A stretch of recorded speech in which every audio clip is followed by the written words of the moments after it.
Hello, Toontown. Sorry for the delay, but I am Joey Zolkowski, and this is our first ever ToonCast. So we had some technical difficulties getting started up as usual, but rest assured we're here now, even if you can't see me. And we are going to talk about a lot of exciting things today. Most importantly, what you all came here for is Sellbot Field Offices. So before we jump into that, just to briefly explain what this is, ToonCasts are our quarterly development live streams. We're going to aim to do them about 4 times a year, more or less. And the goal is to keep you guys informed on what's going on with the Toontown team. We know that throughout the year, you don't often hear from us unless it's at ToonFest or little social media posts here and there. And we really want to make an effort to keep you guys informed, especially during these longer development processes for things like Sellbot Field Offices, which is just such a massive update. So we're going to give you probably about an hour and a half to 45 minutes of backstage content looking at some of the things that we've been working on for Field Offices. And for each section of the stream, I'm going to bring on one of our Toontown Rewritten team members to do a little interview, and they can talk about the stuff that they've been working on. So I think that we should just jump right into it. And I'm going to show you guys what you've all been waiting for, a look at the current state of Sellbot Field Offices. So go ahead and hit the next slide here, and I think we should have a clip ready.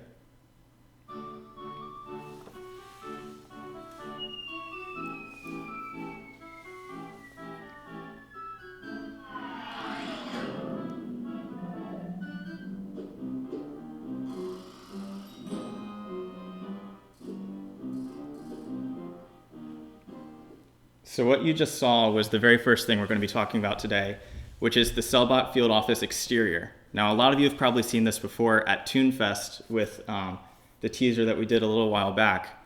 But what you haven't seen is that first, the awesome brand new music in the background. And then second, the darkened sky and the sound effects and everything that came with it that takes effect when a field office is active. So we're starting with the exterior today. We're also going to be talking about things for the maze game, things for the ice game, some of the art direction and stuff. I will say we're not going to dive into everything that we've been working on for field offices. First, because honestly, it would take a long time. And second, because most importantly, we want to maintain the element of surprise. We've had a whole bunch of stuff going on with some of our team members working on the ToonTasks that are going to come with field offices, as well as the infamous boss room that people are going to be seeing on that very top floor. So those are 2 things that we're not going into with this stream. But first, to talk about the music that we just saw and some of the other things in that clip, I'm going to bring on Wood, who is one of our composers from the audio department. So Wood, are you on? Yes, I am. All right, well, do you want to go ahead and introduce yourself to the audience? Of course. Hello, everyone. As you heard Joy, my name is Wood, but many people around the community know me as Constance. To start with the direction of the compositions, I would like to start with the first piece, Scrap 1. Would we be able to listen? Uh-oh, it looks like Wood might have cut out. Hello? Yep, we can hear you. Okay, I was going. Hello, everyone. My name is Wood. But many people around the community refer to me as Constance. So to start, I would like, with the direction of compositions, I would like to start with the first piece named Scrap 1. Would we be able to listen to that? So John is going to go ahead and show one of these scrapped pieces of music here.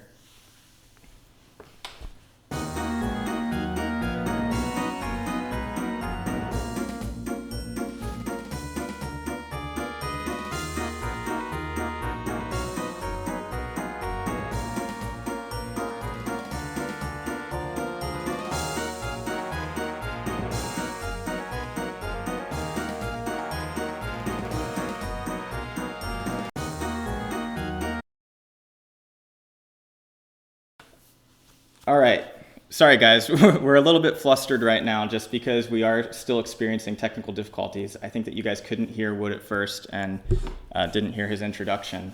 But just to catch up on where we're at, we showed a clip of the Sellbot Field Office exterior, which had some of the finalized music that Wood worked on. And what you just listened to was actually the first version of it. So, Wood, can you tell us about how we got from that first version to the one that we saw in the clip, and some of the decisions that go into creating audio like this? I'd love to talk about that. So, for the first piece that you just heard, some of the opinions were that it sounded kind of happy, like something you hear at a carnival. Other opinions were that it was a little too fast compared to the slow, bulky movements of the field office. So it was obvious that I needed to start a new piece, and that's exactly what I did. One of my goals was to make the music feel like it had a character presence rather than an environmental one. When you look at the field office and its animations, you see that it's trying its very best to be intimidating. So I wanted to reflect that in the music too. Would we be able to listen to the second scrapped piece? Yep. So now our stream host John is going to go ahead and turn on the next version of that track.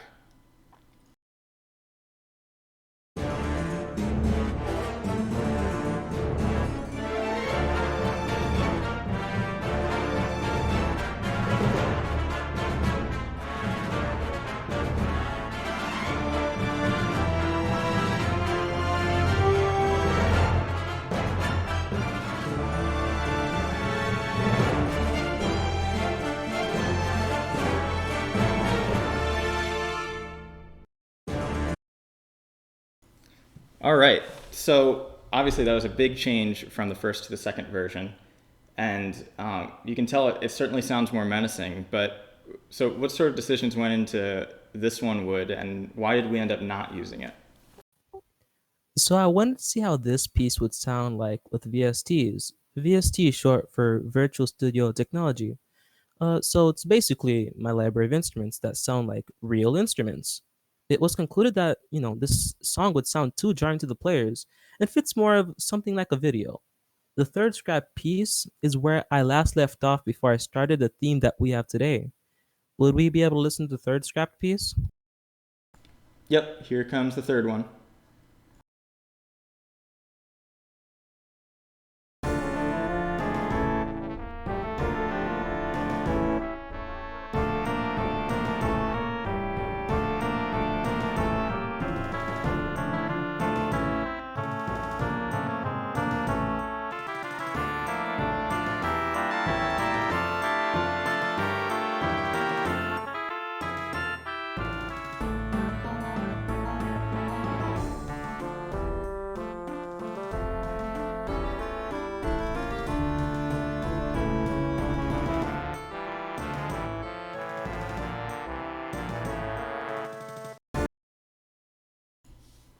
All right, awesome.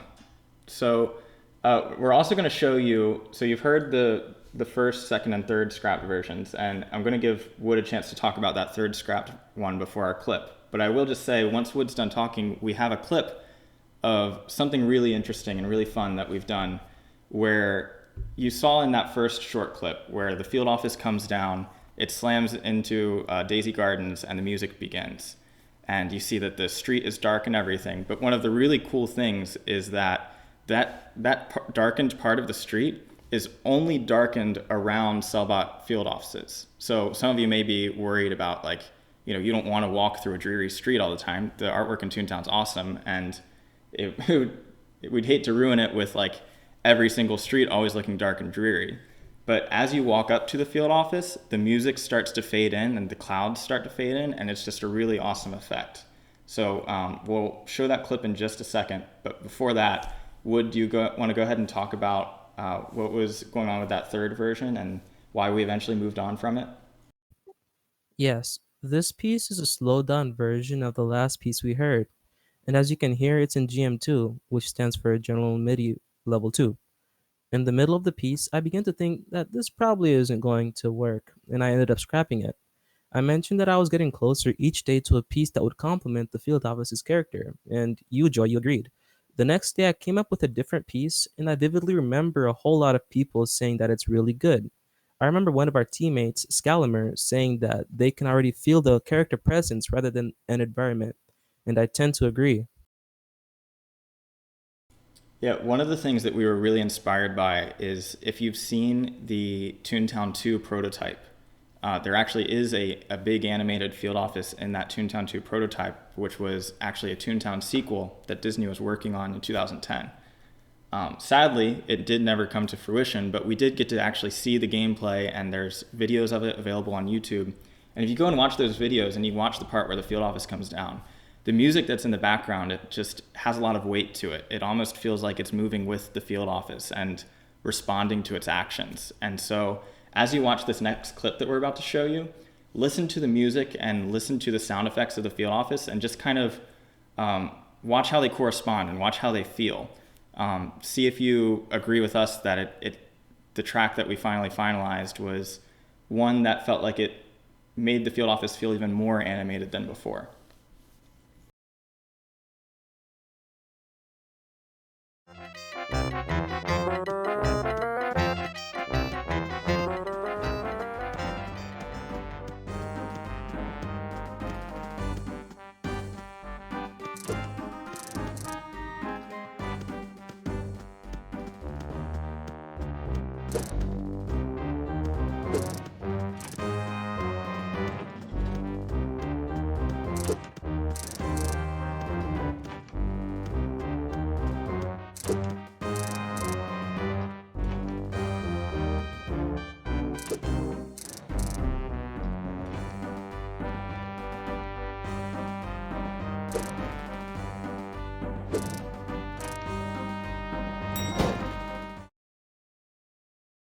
All right, so what you just saw was the finalized version of that music, as well as the work in progress, but soon to be finalized version of that field office exterior with those big hefty animations, the darkened sky, and the transition effect that goes from dark to, or rather light to dark as you approach the field office.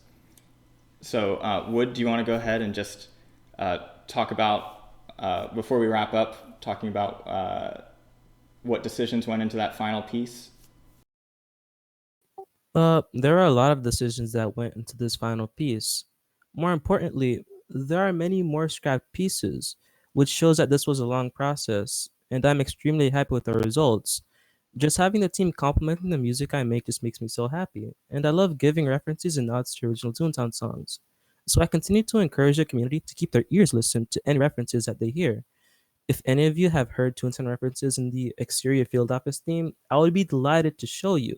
I would be delighted for you guys to know because it shows that you're really paying attention to what you're hearing. And if I do attend ToonFest any year, I encourage you all to ask me questions on my process of composing music. There's still much I have yet to talk about, and I would love to go into much more depth, but I feel as though I'm running out of time, so I'll have to save it for another day.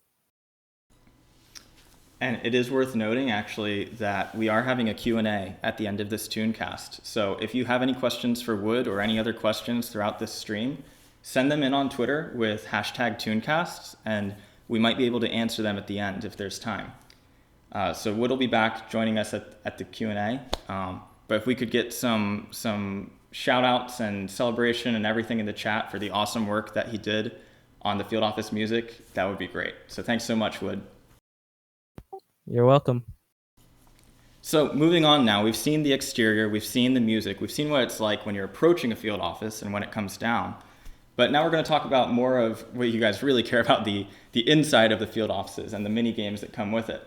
So joining me now is David, also known as Runnable, and he's one of our programmers on the Toontown Rewritten team. He's going to talk about a lot of the things that we've been working on, not only to create our own stuff for field offices, but also to improve what was already there and work on stuff like Disney's original Mover and Shaker Maze game to make it more fun than it was before. So David, are you on with us? Yeah, how's it going? Pretty good. Welcome to the ToonCast. Yeah, glad to be here. I'm excited.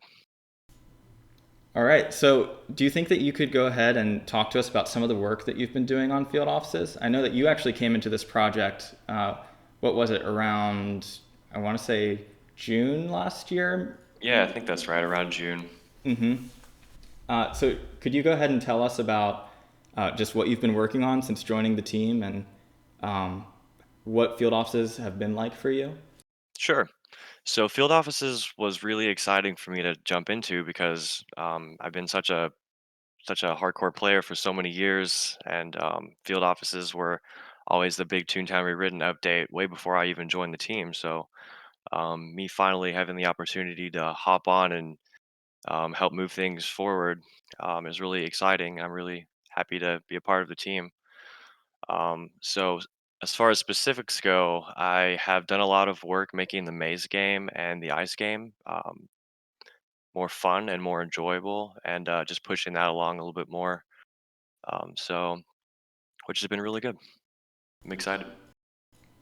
Yeah, we actually have a picture here of one of the things that you've worked on for the maze game, which is improving the GUI for it. And so we're going to hop over to that slide. And you guys can see at the bottom, as well as on the mover and shaker there, it's a very simple thing, but something that we've found makes the game so much more interesting is first adding additional health to the enemy cogs. Because there's not just one version of Sellbot Field Offices. Just like a normal cog building, there are things like we have a ranked system. So a normal cog building has a system where it goes from 1 floor to 5 floors, and that's how you determine your difficulty. In Sellbot Field Offices, we have a system that goes from 1 star to 5 stars. And so on a 5-star field office, these mover and shaker bosses are going to take many more hits to defeat. And at first, we didn't really have any way of showing that. We just kind of kept it as Disney had, where when you throw a water balloon at it, they would turn red, and that meant they had been hit, and then you have to hit them a few more times before they would blow up. But I'm going to let David go ahead and talk about what we did here to make that more fun and more interesting, as well as maybe some of the other things that we've done to improve this mini game. Sure. So I'm not sure if you can see it on the screen because of the tweet us your questions little tag there at the bottom, but there's a little GUI at the bottom that shows the 4 boss cogs that you're supposed to throw balloons at in order to unlock the elevator and move on. So now they're color coded. So depending on the difficulty of the field office, they might take 2 to 3 to 4 balloons to make explode, whereas the original Disney game, it was just 2 hits and then you're done. So we, there you go. You can see it now. You can see at the bottom, there's the third from the left is a boss cog who has not been hit. And then obviously the yellow is 1 hit, orange is 2 hit, and red is 3 hit. And on top of that, the giant mover and shaker cog also pulses the color that it is. So if you're out there in the maze looking around at the cogs, you know which one is only like 1 hit away. So if you want to team up with someone that you're in there with to take that last cog down, then you know which one to go for. Yeah, and in addition to that, we've also done some other quality of life improvements for the maze game, such as one of the things that I worked on is it's such a small thing. I'm sure that it doesn't sound like much, but when you're entering the maze game, some of you who played it in Disney's Toontown Online know that there's this intro where Lord Loud and Clear explains, the rules and everything. And there's a green button that allows you to skip it, much like a trolley mini game. But the skip button doesn't really do anything if the other players aren't skipping as well. It just kind of it ends the intro, and then you're just standing there waiting for all the other players. So it's such a small thing, but one thing that really has made it more enjoyable is now when you hit that skip button, the intro will continue to play until all other players have skipped as well, rather than just putting you in a like staring at your tune for a little bit. And it's these little quality of life things that we're really paying attention to try and make field offices the best that they can be. And it may sound such such a boring thing to talk about and such a boring little feature, but it's these little things that you might not notice when it finally is released that, first of all, makes field offices take as long as they do to do all of these little quality of life things that make the game so much better, and and just make it a much more seamless experience, something that feels like it was really made by a high quality studio rather than, you know, the band of volunteers that we are. Yep, So, I agree with that. so David, can you tell us about some of the other things, even outside of the maze game, that you've been working on for Sellbot Field Offices? Sure. So I've actually spent most of my time in the ice game. So one of the biggest programming challenges that I've personally faced with the field office development is figuring out how to make new content like the ice game as fun as possible. So we always have like a lot of great ideas for making things more interesting and fun. A lot of times we'll program something to work one way, and then after we're completely done with it, we'll think of a way more fun way we could do it. So we kind of go back and make it different again, and then we do a lot of play testing between the whole team to figure out what option feels right and keeps the game fun for as long as possible. So one of those things, one thing that comes to mind is in the maze game, whenever you're skating around, we decided to add an interact key to interact with the cabinets to get your jokes from, and the wrench, and also to interact with the thermostats to turn the AC unit down, which is kind of interesting how we arrived at that. Whenever we first implemented it, our vision was to kind of um, make it to where the tunes could skate into those obstacles in order to trigger them, like you would skate into the cabinet and open it. um, but after progressing a little bit further with other things, such as like increasing the speed whenever you're skating to make things more hectic, we kind of realized that it didn't really make sense to trigger the cabinets and obstacles by running into them, because the whole point of the game is to not run into anything, because that would decrease your speed. So we decided to add an interact key that you skate by. The goal was to try to maintain your speed as much as possible so you can complete everything as fast as possible. So we're trying to make it to where you can just skate by, you hit the interact button, and you time it just right, and you angle your tune just right. So you flip that AC unit on, or you glide right by and you pick up the jokes from the cabinet, and it all just works very, very nicely and flows perfectly. So we do have a clip of what David's talking about here, which we're going to go ahead and swap to now. So this clip shows you the interact key that David's talking about, and also the first look at the current state of the ice game and the art that has gone into it that anyone has seen since ToonFest 2019. So here's that.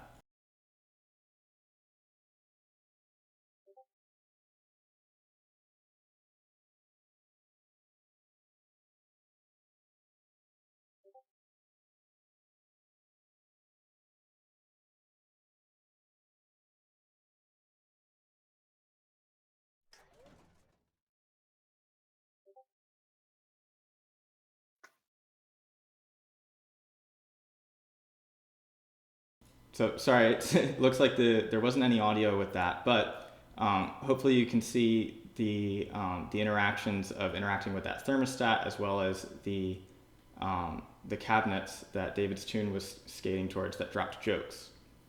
So we also have a version of this video that shows sort of the behind the scenes elements of this. So what's going on actually in the code to make these interactions happen. So we're going to go ahead and take a look at that clip, and then I'll let David talk about what we're actually looking at here.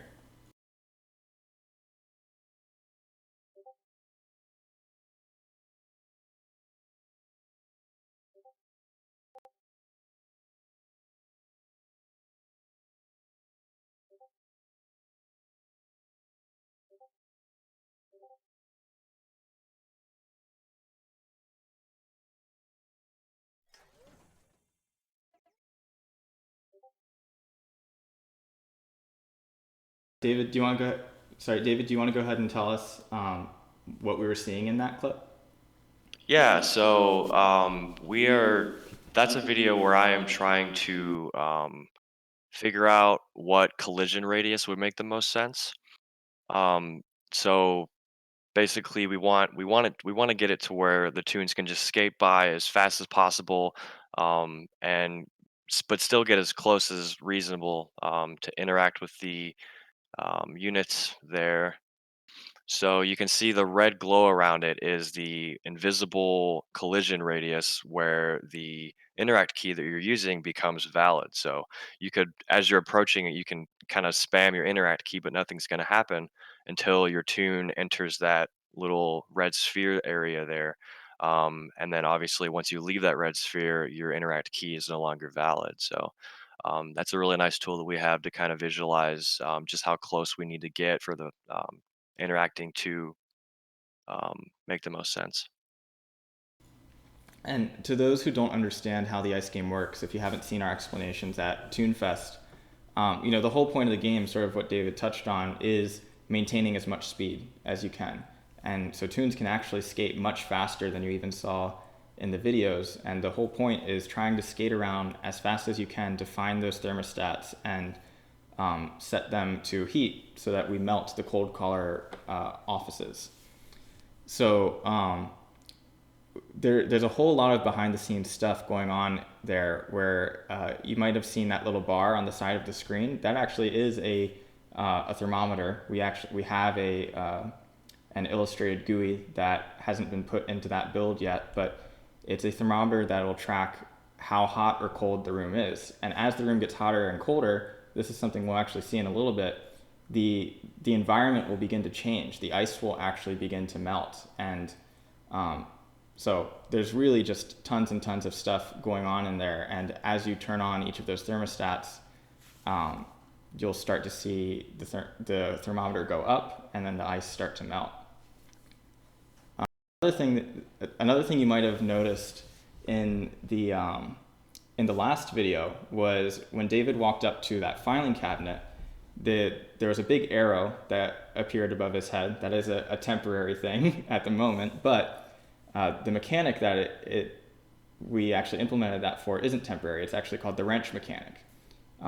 So David, do you want to go ahead and explain what that is and maybe some of the work that went into implementing it?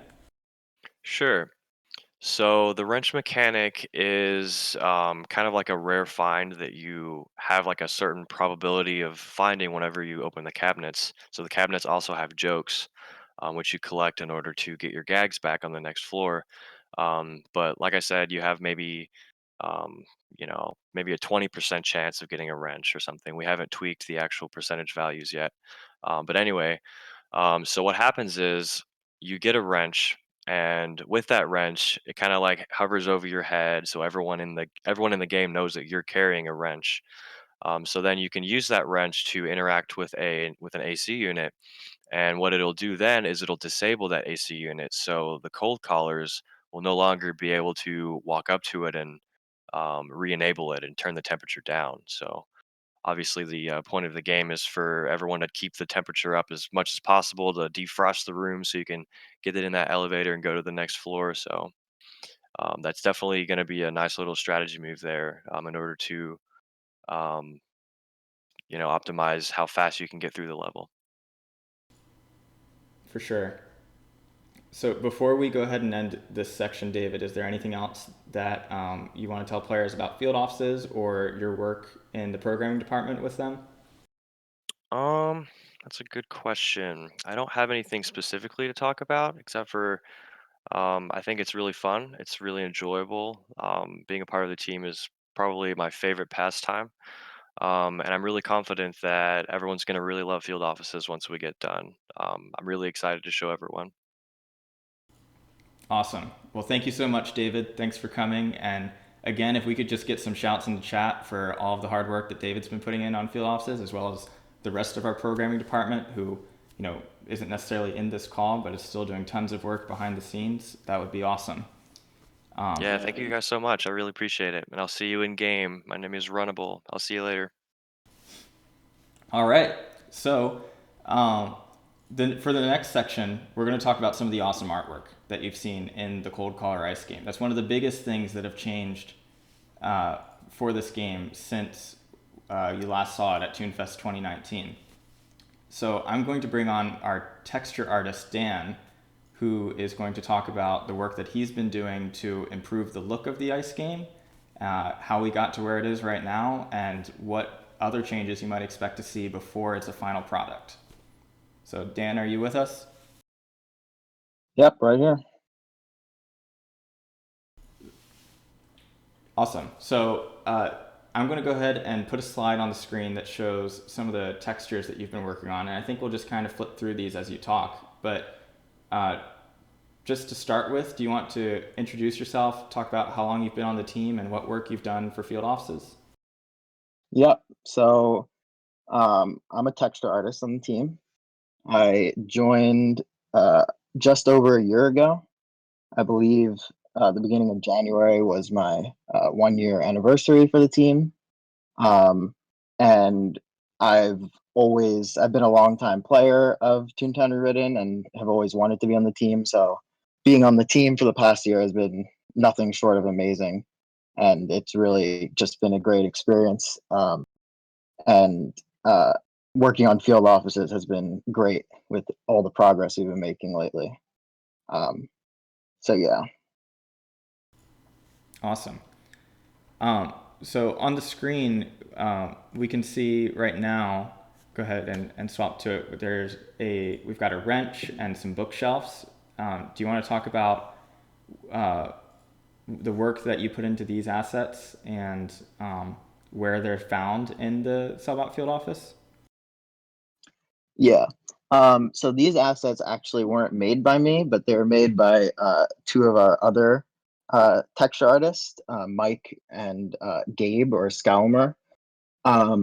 And these assets really, one of the big things with the ice game on a whole is making sure that it matches the style that TTO has set forth for the game, and making sure that it's cohesive in terms of fitting in with everything else that's currently in the game.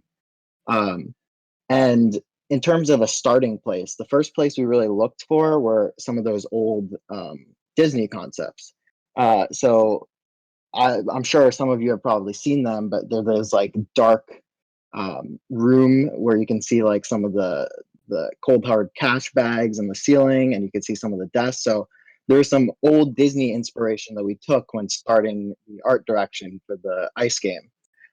So for these props specifically, obviously on the left you can see the wrench that Joey talked about and how that's going to play into the mechanics of the game itself.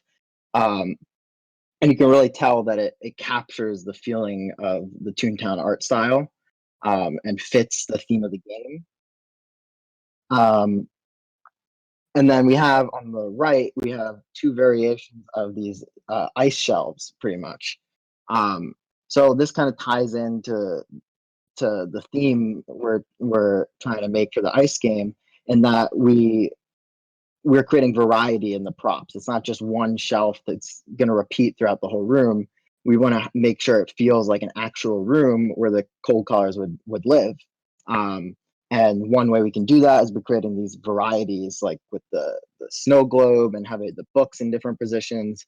So you can clearly see here that we're trying to create variety in the room through those shelves. And once again, you can tell that the art style between these two fit very well. So even when we have different artists working on the props, the style fits both each other and the vision that Disney set forth for us. So it's a very important part of the process in terms of the ice game. It's something we've done really well so far.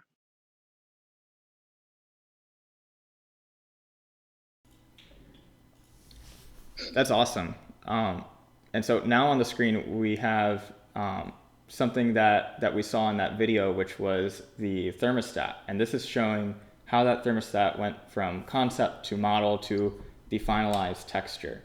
Dan, can you tell us just a little bit more about this?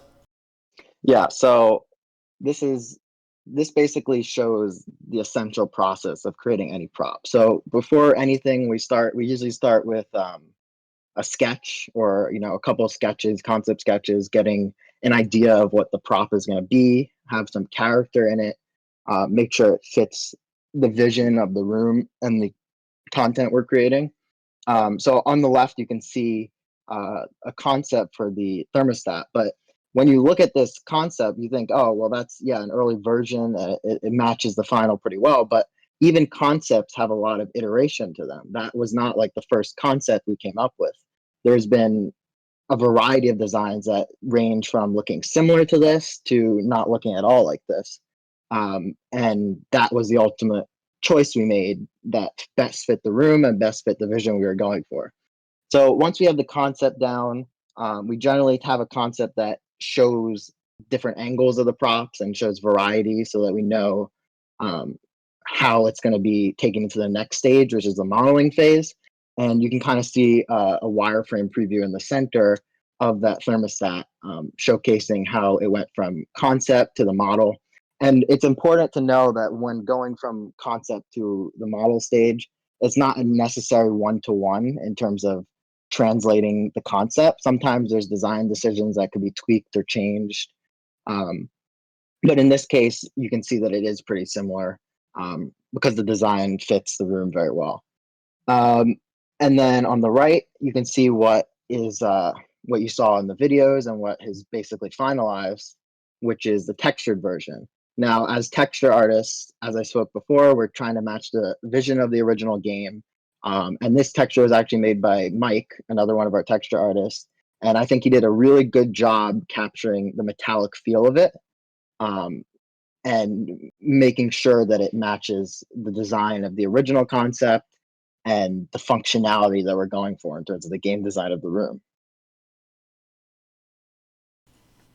Yeah, and something to think about is the fact that, like, this is just one single prop in the entire field office, right? And every single object that we create has to go through this process of concept, then modeling, then texturing, and there's multiple revisions at every single stage. So by the end of it, even just this thermostat might have had dozens of different iterations before we arrived at this final version. And when you multiply that by all of the props in the ice game, then all of the props in the field office, that's like hundreds upon hundreds of different pieces of artwork that have to be created before we arrive at the final product. Yeah, that's something that's really important in terms of the iteration process. Something that goes into all of our artwork is really just making sure that it's as polished as possible, making sure that we've gotten the vision down of what we wanted to create, and that it's this is going to be in the game for so long. We don't want to add something and then fix it later. Obviously, we want to add something that's the most polished we can put into the game off the bat, and have it last for years to come and match the quality that Disney set for us in terms of their art style. Absolutely. On this next and final slide for texturing that we have is the ice desk. So on this slide, you can see there's this really awesome looking desk made of ice blocks and a nice phone and lamp. And again, like, this is one of those things that had to go through multiple stages of concepting and modeling and revisions and all sorts of different textures before it arrived at this final product. Is there anything you can tell us about what this process was like for the ice desk? Yeah, so the ice desk, unlike the other props, was something I worked on entirely in terms of the texture art. And this was a long project. This looks like one simple prop, but there's a lot in terms of texture art that went into this. So basically, as you can see, it all fits together in very, very nice looking desk. But within it, there are a lot of separate parts. So let's start with the ice cubes. So for ice game, obviously we needed to create ice cubes.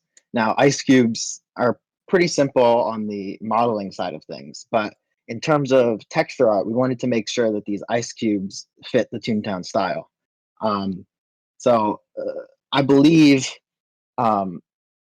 that these ice cubes are something that we wanted to have consistent across the whole game. But in this one ice desk, to create variety, for example, there's 3 different textures of ice cubes that are used and kind of manipulated around in order to make it feel as natural as possible and to make it feel like it's really ice cubes and not just, a bunch of repeating textures. So something like just adding a bit of variety into the assets really goes a long way in terms of the art direction. And then on the top of the desk, you obviously see three props: the phone, the book, and the lamp.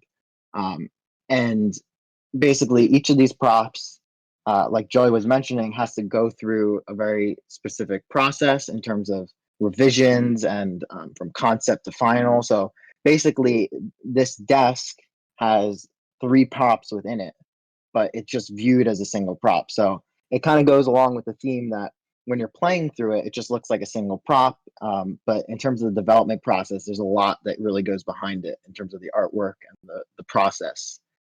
So yeah, this is a prop I'm really proud of, and it definitely took a lot of time to work on this and get it to a final state. That's awesome.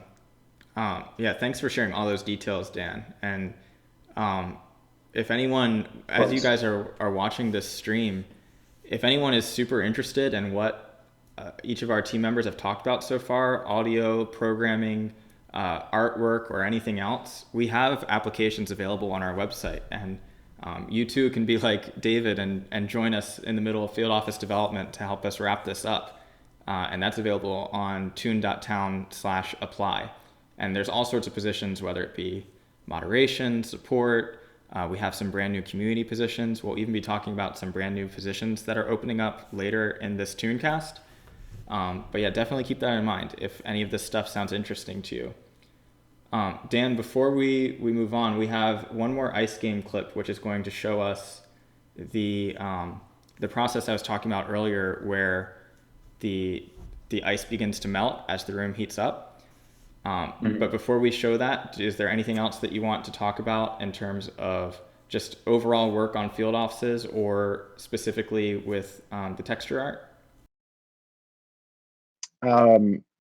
Yeah, well, I guess one key thing was just making sure that the whole room fits a consistent style, because when you're having a lot of artists working on the same room, sometimes certain elements like colors or stylistic choices can be a little bit varied. So something we really stressed the importance of when making the room was making sure that after we finished our individual props, we made sure that all of them fit a consistent style and look like they belong together in one room, kind of ending up to where we are today with the finalized version of most of the assets. So yeah, that was just something that's very important in terms of the the ice game development process. Awesome.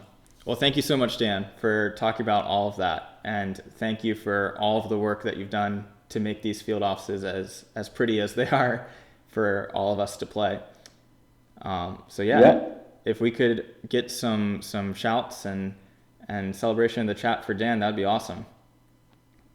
Thanks, Dan. Thanks for having me on. All right, so like I said, we're about to show you one more clip here. This is actually going to be the last clip to wrap up talking about the ice game. And in this clip, first, I want you to make sure you pay attention to the floor, because the floor is the main thing that you'll recognize in this clip that is melting away as the temperature of the room rises. And also, something that might excite you more than the floor is if you listen in the background. One of the things that we've done a lot of work on for field offices that we're very proud of is the music for these mini games, both the Mover and Shaker Maze game and the Cold Caller Ice game. It's actually dynamic and it reacts to the environment as you're playing the game. So as you watch this video, you'll actually see that as the ice melts, if you listen closely, the music is shifting in tone too. So it starts off as the icy soundtrack that some of you might have heard at ToonFest 2019 last year. And then as the floor starts to become visible, it'll shift to this more sort of bold and boily, the hotter sounding track, before eventually, as you hear the elevator open, it switches over to a victory theme, which is much more triumphant and toony and shows that the Toons have melted this office away and conquered it. So this is the ice game version. We actually do have a version of the maze game as well that we're not showing at this ToonCast today because, to be honest, we actually have completed, Wood, if you're still in the call, you can correct me if I'm wrong, but I believe that all of the field office music has been completed except for the boss room, which means... You're very right. Yep. So we have a new elevator track. There is new music for the maze game. There is new battle music. There's new music while waiting for the elevator, like in between floors. And it all sounds super awesome. And I know that you guys are going to be incredibly jealous because we're not showing it to you today. And there's some pretty high chances that, sadly, we won't be showing that music until field offices are actually released, because we want you to really be able to experience it with fresh eyes and excitement, and something that has never been seen before in Toontown. So we're being careful about what we're showing. We've done a lot of talking about what stuff we wanted to show and what stuff we wanted to keep secret. But this ice game music and the ice melting is one of the things that we were okay with revealing. So I'm going to go ahead and swap over to that clip now.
All right, so that was the Field Office Ice Game music, at least a short clip of it, which is composed by our very talented composer, York, who is not in this call. But if we could hear some shouts and everything for her in the chat, that would be really, really great, because she did an excellent job with that.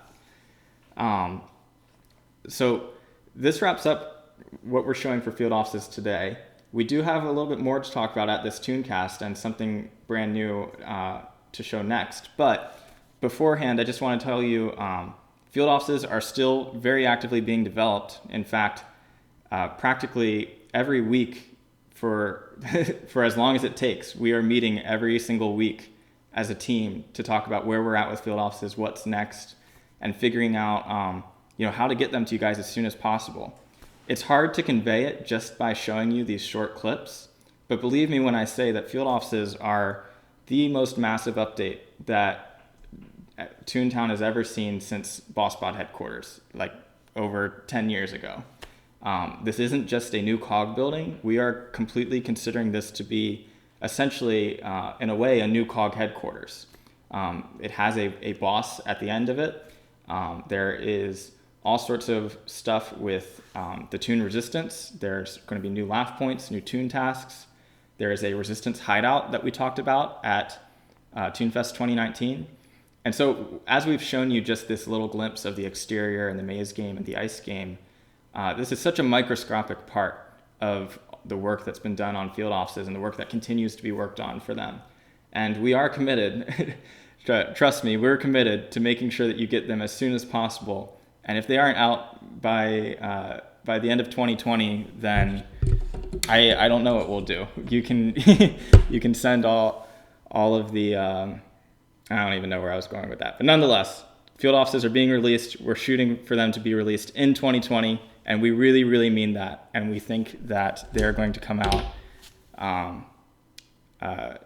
soon, TM. So now we're going to move on from field offices to an exclusive thing for ToonCasts that no one has ever seen before. It's not been seen at ToonFest. We've not talked about it before. But I am going to bring on June, who is one of our brand artists, to talk about what this image that we're about to put on screen is. Hi, I'm June, and I do brand art for the team. I've been doing it for like about 3 years now. So I know some people here follow me on Twitter, and I shared something that was like brand art out of context, and it was my layer account. So you guys are going to see actually what that out of context is, and I'm super excited to show it. So on screen right now, this is the out of context brand art that June was referring to. So this is the illustration that we have been working on for past few months. So we wanted to like add a new desktop background and something else to add to it. June, go ahead and tell us what this artwork is actually being used for. I know you guys have been waiting for years and years. This illustration is going to be made for the new launcher. So on screen right now, you can see this is a mock-up version of the brand new Toontown launcher that June is creating artwork for, and some of our programmers are working on alongside Field Offices. So you can see that this is obviously a very fresh take compared to the Dr. Surly version that we've had since Toontown Rewritten Alpha. And we're trying to build many new features into it to make it easier to use and make it more useful, I suppose, than our current launcher is. And June is here to talk about not so much the launcher features themselves, since those are still in development, but talking about what work has gone into the brand art that we see in the background.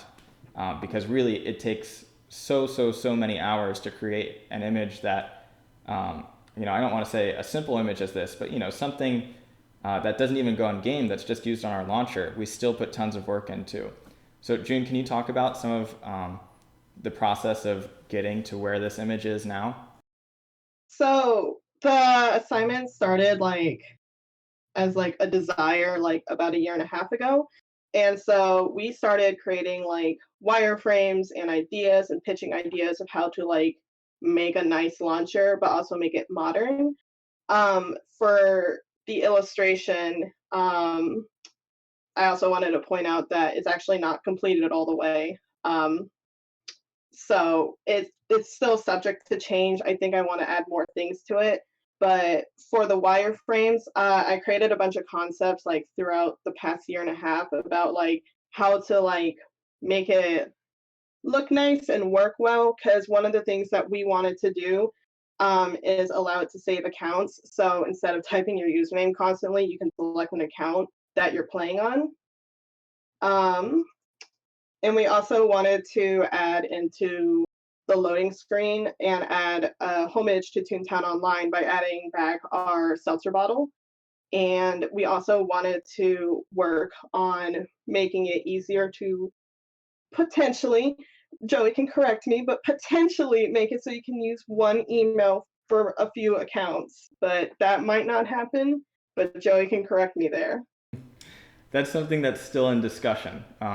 We know it's something that a lot of players want, and we're definitely exploring the possibility of it, but definitely not a direct confirmation yet.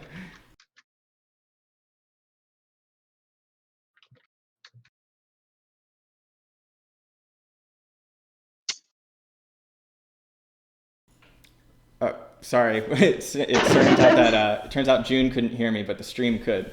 But I said, June, just that it's not a direct confirmation yet, but we know that players are wanting that feature, and we're exploring the possibilities of it. We'll certainly make it happen if it's feasible, and as long as it's not something that's going to disrupt our account system or make it difficult on moderation and support and everything. So yeah, it's one of the many features that we're exploring for this launcher.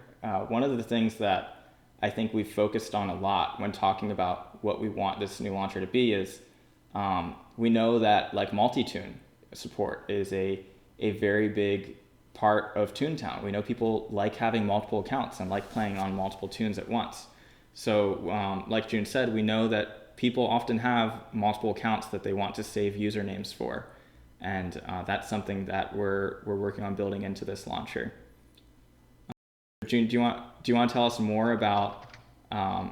So we've talked about the wireframes. Oh, and I also, before we move on from this slide, one thing that I'd like to call out is if you guys look in that bottom left corner, one of the things that will be returning to this launcher is the long-awaited return of the seltzer bottle loading screen. That's one of the things that June referenced when putting this together. And if you guys played Toontown Online between like 2002 and 2009 or something might have been when they phased it out, then you'll remember you open it in your browser and there was that classic loading seltzer bottle. So that will be making a return somewhere in this launcher. But June, do you want to talk about more of the brand art process for creating it? Yes. So for brand art, every stage that we go through is a process of thumbnails, sketches, black colors, and shading. And on top of all that are feedback. So I personally found this one probably the most challenging illustration that I've worked on because I didn't know how to make it like super fun and interesting to look at while also working well with the launcher. So we discussed it more and more, and I worked on Roger Dog's thumbnail that he presented that he thinks would work well because we wanted to add like curves and like a distorted perspective into the illustration. And so when we were working on that, we were like, okay, how is this going to like, what are we going to add in here to add like a bunch of like toony stuff? And this is what we had.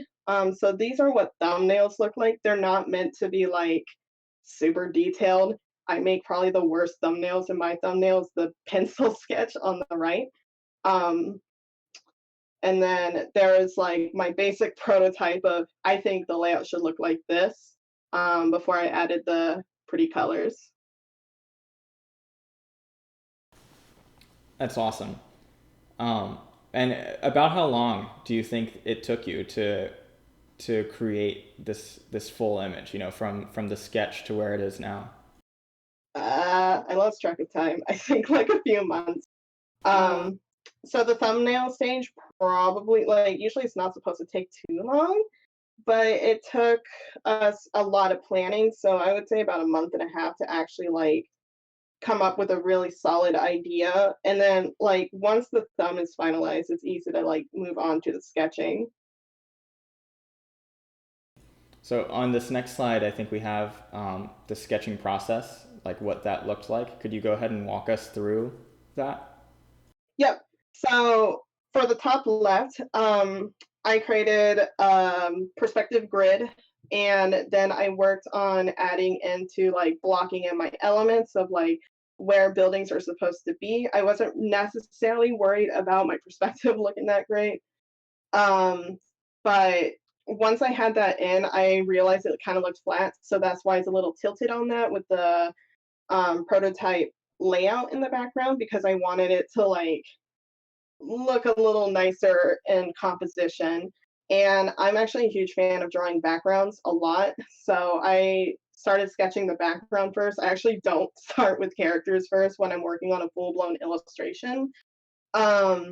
So I started drawing in things that I knew were from Toontown, and I referenced the Sellbot cog building because I looked at the website banner and was trying to make sure I wasn't making a cog building that's already been drawn. So I wanted to add something new within the brand art spectrum of cog buildings. And then the bottom left is when I started to block in some characters, and this required a lot of help from the art team, and I'm so thankful for them to like help me out here. One of like my weakness is actually coming up with ideas for characters, so it's really nice to have like some fellow artists help me out right there creating characters. So we were like trying to figure out what to like add in. I knew I wanted Flippy. I drew a crocodile. I wanted to draw in fat toons because fat toons are severely unrepresented in the brand art. So by the time we got to the bottom right with the second sketch pass, we were working on some final red lines, and those are like the basics that we have down, and that's still subject to change. The current content that's there should still be there at the end. It's just more adding to it, so it's more busy because that's what Toontown is. I think it's so busy, and we wanted to like incorporate like crazy, wacky themes into it. For sure. And, I'm sure that many people in the chat agree with me when I say, like, this is probably one of the coolest pieces of Toontown artwork that we've ever gotten to release. Like, it's incredible just seeing how much you captured the wacky Toontown style through, like, the perspective of the image, and how it's, like, it's not just a flat street. It is it has the curvature of the world, and like the buildings, especially that cog building, sort of like looking down on the tunes beneath it. So yeah, it's just really awesome to see this come to life. And I think on our last slide here, we have some of the finer grain details that you went into working on, specifically Flippy and the loan shark. So could you tell us about that? With the Flippy and the loan shark, so something that our team does, we call them red lines. And I mean, my sketches were mostly red here, but we take the sketch and we show it to the art team, and the art team will give feedback, and then they'll also draw over the image and be like, I think this is what it should be. So these are Roger's like red lines, and he wanted to like emphasize more of like tooniness and explain it, because he is the master of this art style, and he's actually the one who finalized the art style in the first place. So I'm always learning more from him because he has so much knowledge. So he's super great, and all these little things are like what makes brand art so great. For sure. And like I said earlier, if any of this stuff is interesting to people watching the stream, we definitely encourage you to apply to the team. And we don't expect you to be perfect right off the bat. I mean, like June said, she's still learning every single day from Roger and from our teammates. And so we absolutely encourage you to apply. And even if you don't get accepted the first time, we can give you tips about how to improve. And we're just really happy when community members volunteer to help us out on the team, because it helps us get better and make these awesome things. So June, before we go ahead and wrap up this section, is there anything else that you want to add? We do have that final artwork on screen one more time. I just wanted to add in a thank you to all of my art team members. They are super great, and I'm really excited to see like everyone's reactions when it's actually finished. We have programming in place already, so this has an indefinite release, but we're hoping to release it sometime soon. And I'm sorry, I have to throw in the TM. Yep. It's the launcher is definitely in active development. We, like June said, we don't really have a release date right now, but as always, with all the content that we create, we're always aiming to get it out as soon as possible for you guys to use. So yeah, thank you so much, June, for telling us about this and unveiling this brand new thing. So now, before we move on to our Q&A, I'm just going to give you guys a little bit of an update about some of the things that have been happening internally on our team. We've talked about the content that we've been working on with Sellbot Field Offices and the launcher. And even though content is kind of the thing that people get most excited about, there's always so much work happening on the Toontown team, whether it be with moderation, with support, just figuring out how to manage a team of our size. Because what some people may not realize is that we now have 78 team members and counting, and that's not even including our staff and training.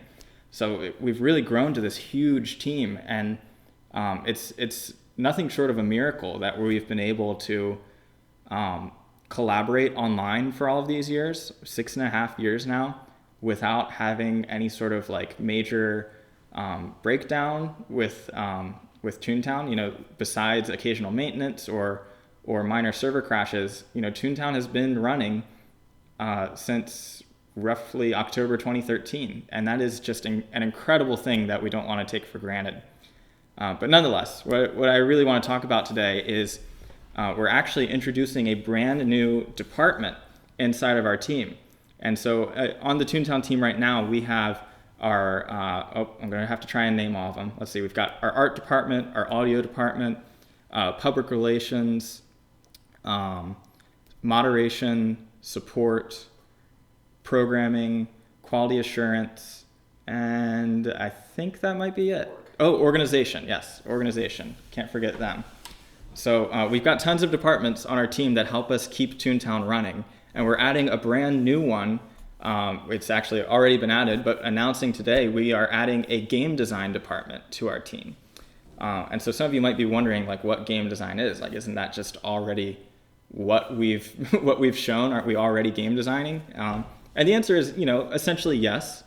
But one of the things that you've heard us talk about during this ToonCast, both Dan and David brought it up, is how the content we create, we aim to make it as fun as possible. One of the biggest things that goes into creating field offices is making sure that we're playtesting them and that those playtests are giving us good results, that players are having fun, like they are actually enjoying the content. Because if we work on something as big as field offices for 2 years or more, and they aren't fun, then what were those 2 years even for? So in the past, this has been something that we kind of all manage on our own on the team. It's something that we all contribute to, and it's something that we still all will be contributing to. But we're introducing this department because we want to add more people on our team to be thinking about, how do we make ToonTasks fun? How do we improve the ice game to make the controls easier to use and more fluid and whatnot? And ultimately, the goal of this department is, in a way, sort of tying together the work that we do with programming and art and audio and all of that to form it into one cohesive game. Because, no matter how awesome we make our artwork, or no matter how great we program certain features, if they don't come together and meet in the middle to become like this one final product of awesomeness in the end, then, it hasn't really been for anything. So with game design, I am actually moving into that position as a full-time creative director and game design lead. So for the past 6.5 years on the team, I have served as sort of a part-time creative director, part-time public relations lead, part-time programmer, and a whole bunch of other stuff, just helping to make sure that Toontown is running day to day. But as our team has grown to so many people, it's become clear that I've been stretched thin by all of those responsibilities. And so for the past few months, I've been working on training people who can fill my shoes in some of those areas, so that I can move into this position as a full-time creative director and help us really nail down our direction for field offices, help them move along faster, bring more people onto the team who are going to help us make it faster and more fun in the end result.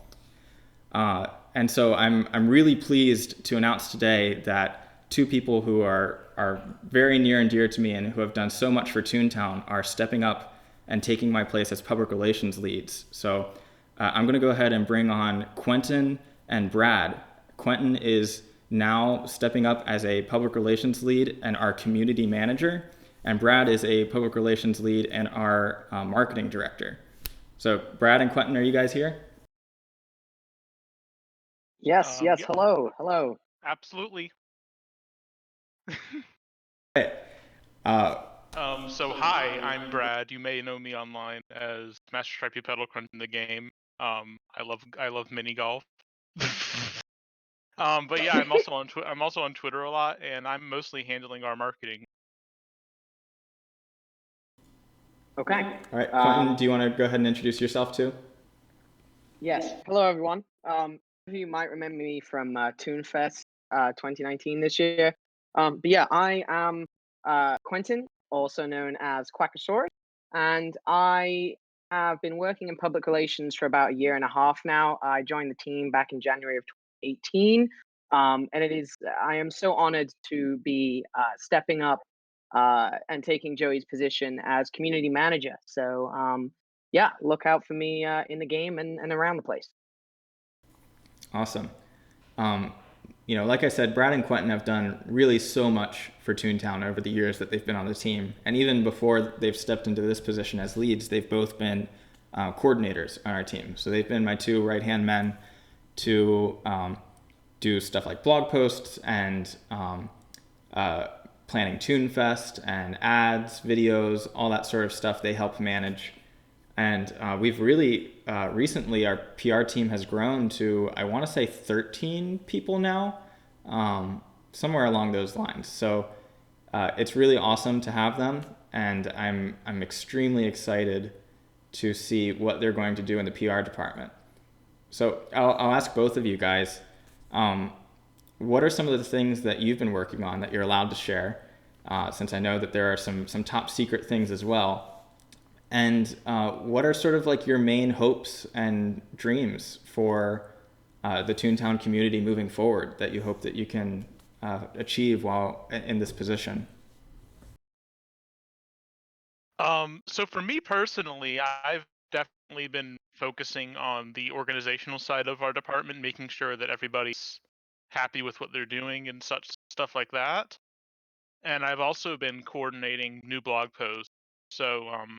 So even like last night, we needed to quickly get the blog post ready for today, and I knocked that out. But on a grander scale, I'd say that my main focus has really been figuring out how we can reach out to players more and make people feel more involved. And I think that's a really important thing, just to get the word out about Toontown once again, because this game is fantastic and I love every second of it.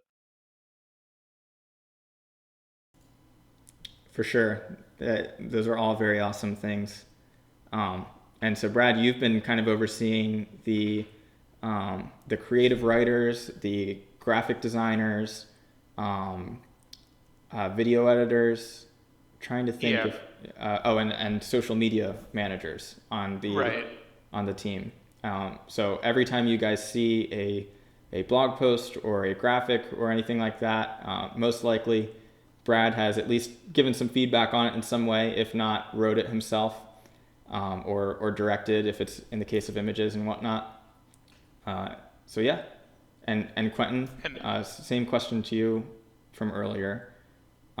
What sort of hopes and dreams do you have for the Toontown community, and what kind of stuff have you been working on? Yeah, so we've got lots coming up for 2020 in the terms of community things. I wish I could say them all, but I can't.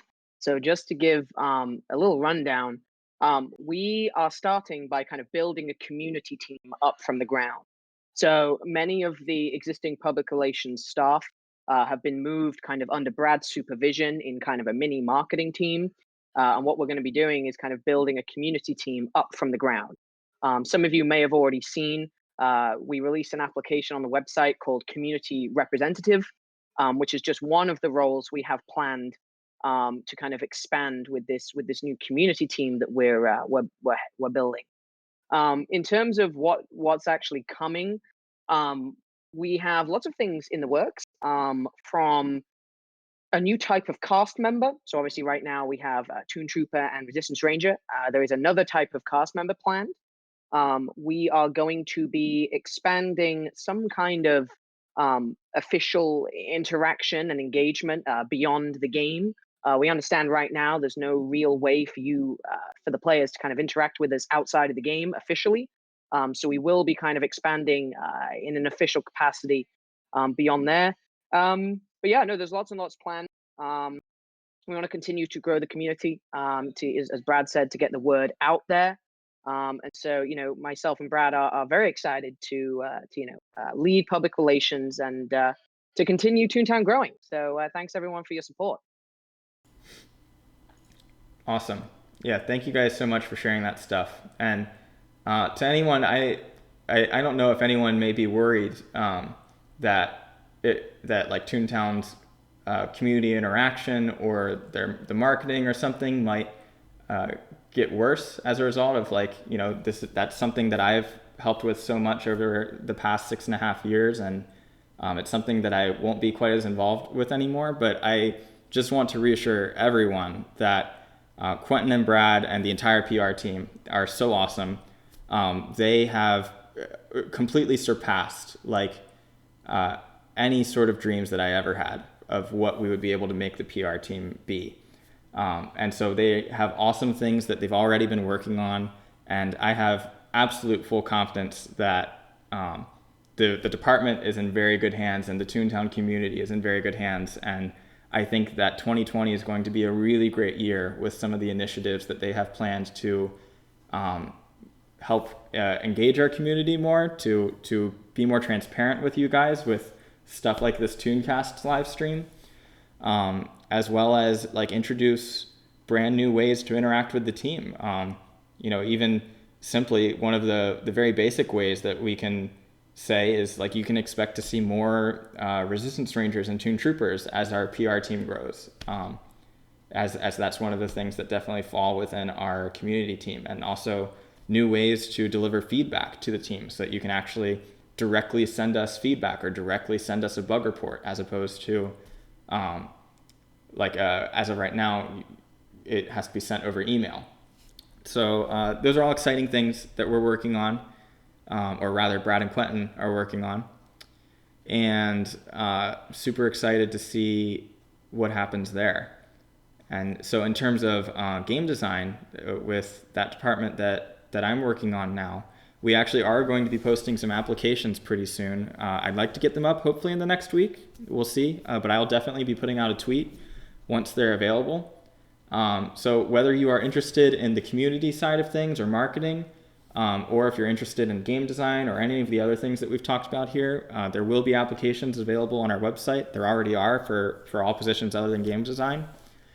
And it's just, there's a lot of really positive changes happening internally on the team. We've grown so much and we're going to continue growing, and that helps us keep making Toontown better. Brad and Quentin, before we move on to our Q&A, is there just anything else you want to add? I just wanted to say that for me, this whole thing is kind of surreal, just to see how much the team has grown and how much I've grown. Because even like 2 years ago, I was not in any way, shape, or form prepared to be doing the stuff that Joey did. And Joey was just kind of like this, wow, how does he do it all for me? And here I am, it's just crazy. Yeah, and if I can just add, oh, I'm sorry, I'll let you finish. No, I was done. Okay, so I guess what I would close with, and I've been saying this a lot recently in the team and in some interviews and things, is that the community is really, really important, because game designers and programmers and artists, everyone's super, super invaluable, right? But if you don't have players, you don't have a game, right? If you don't have game designers, you don't have a game. But equally, if you don't have a community, you don't have a game. So for me, managing our community is going to be so important for all of us. And the fact that Toontown is still alive almost 6 years after um, it was meant to die is just incredible. The fact that it's here. So thanks everyone for being part of our journey together. Yeah, here's to the future. Awesome. Thank you, guys. So we are now officially going to go ahead and move on to our Q&A portion of the ToonCast. So Quentin has been watching Twitter throughout this whole thing and gathering questions. And so we're going to bring back on Wood, David, Dan, June, and Brad and Quentin, of course, and as well as myself. And we are all available here to answer whatever questions you have for maybe the next 30 minutes or so. So yeah, let's go ahead and kick it off. Okay, so how I think we'll do this is I'll just throw a question out there, and then whoever wants to answer can answer. So the first one, continuing on our theme of field offices, from Skids Bean Scooter, who asks, other than just defeating field officers, what sorts of tasks can we expect from the new Resistance HQ? That's a really great question. It's one that we don't want to dive too much into because we're still figuring out those task lines. We don't want to promise anything for sure. But one of the people that have been working on those task lines is Brad here. So Yeah. What I will say is that we've had a team of 3 creative writers so far. It's been me, it's been Jake, who recently moved over to creative writers, and then Nathan Nacho, who handled most of Crash Cashbot's dialogue. And we've basically been having sessions for like the past where we've just been sitting down, opening up a Google Doc, shared one, and we pretty much just throw out ideas for what could be fun stories to explore in Toontown, because we haven't really had this opportunity to create permanent tasks yet in period, aside from the silly meter. So there's a lot of fun stuff to explore there. Yeah, That's and all. one of the places where you'll be getting those Toon tasks are in the Toon Resistance hideout that we talked about at last year's ToonFest. And one of the things that we've been kind of aiming for with them is, I mean, first, I think we can say that these Toon tasks aren't just, go defeat a field office. Yay, you defeated the field office. Like here's some jelly beans or whatever. Like we've really been looking into, what is missing from Toontown's end game rewards. When you get to the end game tasks, once you get your boss bot suit, there's not anything left but the just for fun ones, which, you can only grind so many jelly beans before there's nothing else to buy. So we've been looking at ways to expand those rewards and in a way make the Resistance hideout almost like a little mini playground, which has a series of Toon tasks that will, I think, very much remind you of the tasks that you complete as an early game player, where you're having to collect certain items and build up some form of sorry, I'm trying not to give too much away, I guess. I'll just say, as you go through the early game, the rewards that you have in Toontown, there's stuff like new ToonTask slots, there's obviously your gag tracks, there's your jelly bean jars, your teleport access, your laugh points. You will absolutely be getting laugh points as a reward for these field office tasks. And we do have other rewards in mind too, that will not necessarily be the ToonTasks and teleport access and gag tracks and stuff like that, but things that are very much reminiscent of it and that we hope will give a fresh spark for those endgame players who are looking for new ToonTasks to do. So I think that's about all that we can say right now. Great question, though. Awesome. Okay, next up, we have a question from Lizzie Maslow on Twitter, who asks, what made you guys want to change the way field offices were created from TTO? Sure, yeah. I guess I'll speak kind of to the game design side of it. And then I don't know if maybe Dan wants to chime in and could chime in with the artwork and audio side of it, how we wanted to differentiate those from TTO. But the original reason that we started redoing field offices is, in Toontown Online, field offices were essentially just another cog building. Some would argue a worse cog building because there weren't many cogs inside. You couldn't fight many of them. There was the one mini game, the Mover and Shaker Maze game, which was fun, but fun a couple times. But it's like playing a trolley with only one game. The trolley wouldn't be very fun if you were playing the same mini game every time, and it didn't have much of a reward to it. So we wanted to explore ways to sort of fulfill what we thought Disney was going for, but probably didn't have the time or budget to achieve. Because Disney was going through this big idea that they had to sort of refurbish Toontown back around the time that field offices were released. And field offices were one of the ways that they were aiming to do it. They wanted to update the artwork, they wanted to update the gameplay, make it a more modern game. And unfortunately, because of management changes and stuff, their true vision for that was never entirely fulfilled.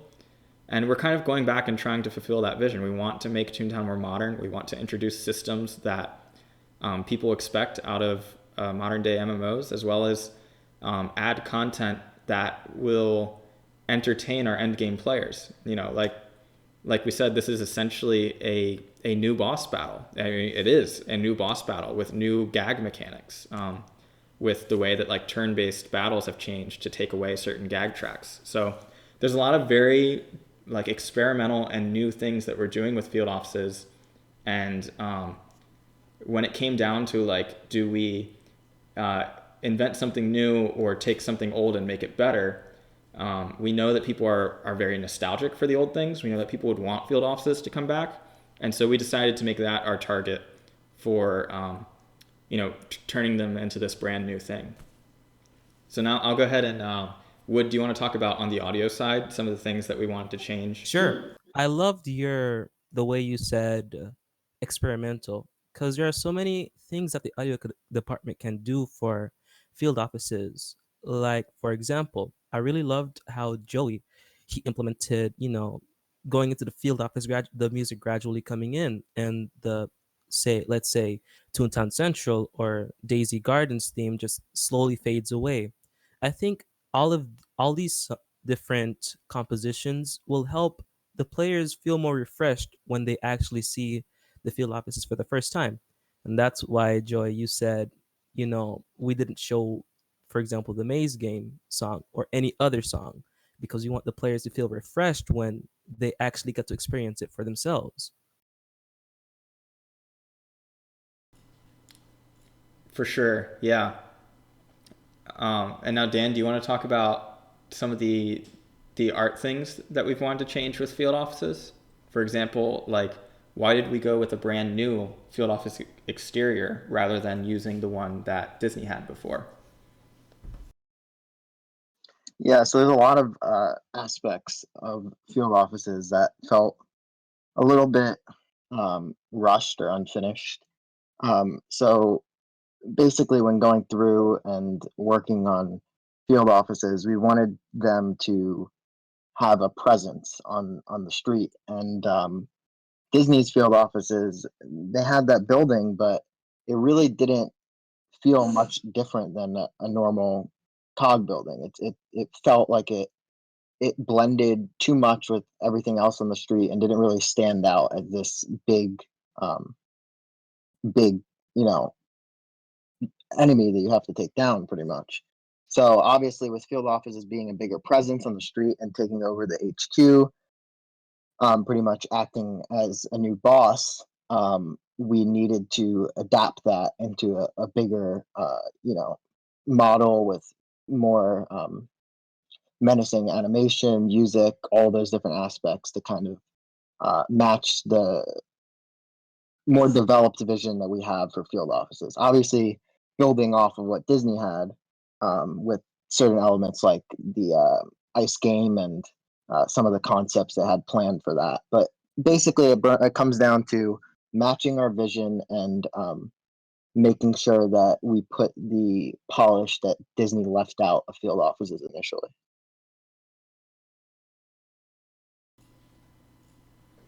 Awesome. All right, I think we can go to our next question. All right, this is another audio-based question. We're trying to get questions for the whole panel here. At Toonbendy asks, are the scrapped field office themes or songs ever going to be released to the public, even if not in game? Thanks in advance. And similarly, Sugoi Socks asks, do you think we would be able to get the first scrapped music in game, maybe as a party song or something like that? I really loved that piece. It's such a funny question, because when I was showing, the team that I was showing these scrapped pieces, Brad was like, "Wood, I still like that theme," and other people were saying stuff like that too, and I'm just like, I don't. I really do like it a lot. It honestly sounds like something out of Deltarune, but that's not a bad thing because it still sounds like a Toon song because of the general MIDI too. So many people say that every time I like put a I think one song. of the motifs must be similar to something Deltarune. I'm not sure, but regardless, that sounds fantastic.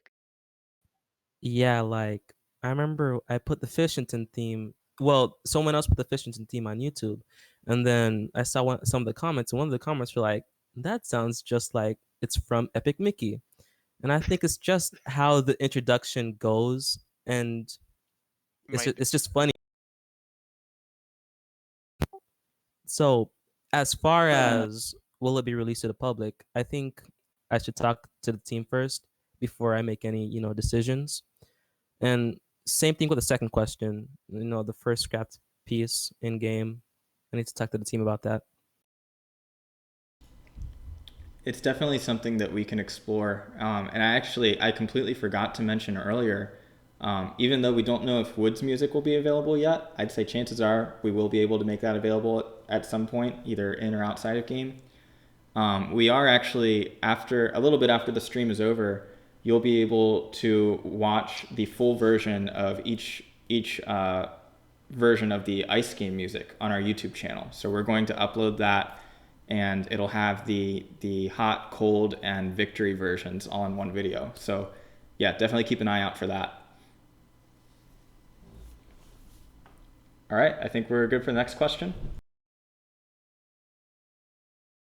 Okay, so the next question is an art-related question, and is whatever happened to the trolley toaster? Well, so about the trolley toaster, it's been based on what we worked on at ToonFest. We've iterated on that and added a bunch of key elements to be able to put it in game. We haven't obviously released it yet, but it is pretty much in the final stages, and it's done for all intents and purposes. So that will be released soon, DM. Yeah, the trolley toaster is something definitely will be coming to the game. It's like Dan said, for all intents and purposes, it is done. It's textured, animated. Where actually one of the things that has prevented it from getting into the game is we're working on, especially for field offices, we've sort of like completely thrown out our old pipeline for resources like textures, models, and all that. And Roger Dog, and Ziggy, or Speedway Master, as some people know him, are completely working on new scripts and a new process that will help us get things into the game faster. Before, it was just a very manual and tedious process. So until that's done, it's very close to being done, because as of last night at I want to say 4 a.m. or something like that, Eastern, that is when we were able to get the updated versions of the ice game into the game so that we could record these clips for you today. And that was waiting on the new export pipeline that Roger and Ziggy have been working on. So it is. It was honestly very surreal to see it working so perfectly last night. I mean, I think it broke once and then you had to fix something up and then try again. But compared to the long and laborious process that tech art usually has to go through to get a single model in the game, it's just, I think that this will increase how quickly we can get stuff in the game, exponentially. Yeah, definitely. It's thinking about the long-term efficiency of the pipeline rather than just relying on broken or hacked together methods to get things out. Right. Absolutely. So yeah, we will be releasing the trolley toaster, and then also sometime over the next couple of months, as we start ramping up for ToonFest 2020, you'll be able to see the actual process of creating that trolley toaster. Because for those who don't know, we created that trolley toaster in person with the help of people who attended ToonFest 2019. So you'll be able to see those videos, the workshops where we worked on putting the trolley toaster together from start to finish. So yeah, I think we're good for the next question. All right, so this is a great question, which I think everyone can have a turn at answering, but it comes from Super Mouse, who asks, what would you say is the part of field offices you most enjoyed creating? Wow, that is a really great question. For me, it's so hard to say. because honestly, a lot of the field office development process has been fun for me, just because this is our first huge project that we've ever worked on. You know, we've worked on some big stuff in the past. I mean, obviously the convention is a huge project in and of itself, as well as in-game ToonFest and the options update, the silly meter, Toon Species, all of the projects we've worked on over the years, Crash Cashbot. But this one is so much bigger, honestly, than I want to say all of those projects combined with the scope of it, because we have obviously the field office itself with the battles, like updates to the battles, brand new mini game, brand new battle system where your gags, it's a brand new way of using gags, a brand new boss battle on the top floor, brand new area to get ToonTasks, and of course brand new ToonTasks. So like this is like almost like playground, boss, factory, trolley game. I don't know. It's like take a part of every bit of Toontown and throw it in, and that's field offices. And it's such an exciting thing just to think about that, and how far we've come since the time that I proposed the idea and thought, well, this might happen, but it's such a huge project. Maybe it'll never come to fruition. So I know I haven't really answered the question, but I guess as cheesy as it is, my favorite part of field offices is just the whole thing, seeing the whole package come together. I think mine would definitely be by far ironing out all the details of what we plan on doing for the boss room. Without giving any actual details, it has been an absolute blast hashing out all of the new mechanics we plan on doing, like how we're gonna make it, something completely different, and hopefully way more exciting than anything else that has ever been released. I feel really good about it. It's been a lot of fun, and who knows, if you send in a game design application, you could also help us iron out some of that stuff as well. Absolutely. And it's worth noting that as of either this month or last month, I forget when the exact date was that it was finished, but the model for our boss room, some of you have seen the concept art that we showed at ToonFest 2018. The model for that room is complete. It's not textured yet, but for the most part, it is all together, and it's a really, like, honestly epic room to walk into. So obviously that wasn't one of the things we've shown you on this stream, because it's one of those things that we want you to experience in its full glory once it's textured and all of the animation and everything is added to it, because it's really just so awesome to see.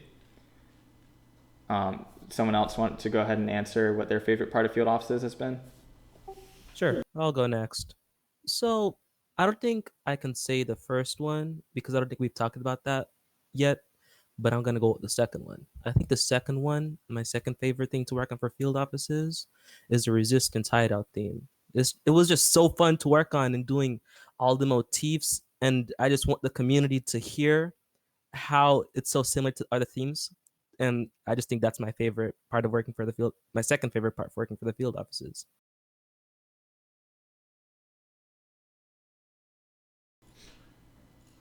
Anyone else want to throw in their favorite part of field offices?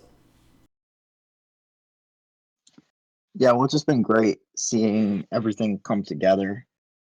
Because obviously, when you're creating like even a room or a mini game or something like that, there's a lot of different assets that go into it, and as they get worked on, you work on them one by one, but in the end, it's all to create a cohesive room. So I guess seeing everything come together, particularly with the ice game and seeing all the work that was put into that by various people, um, look so polished and find its place into Toontown, is probably one of my favorite parts so far.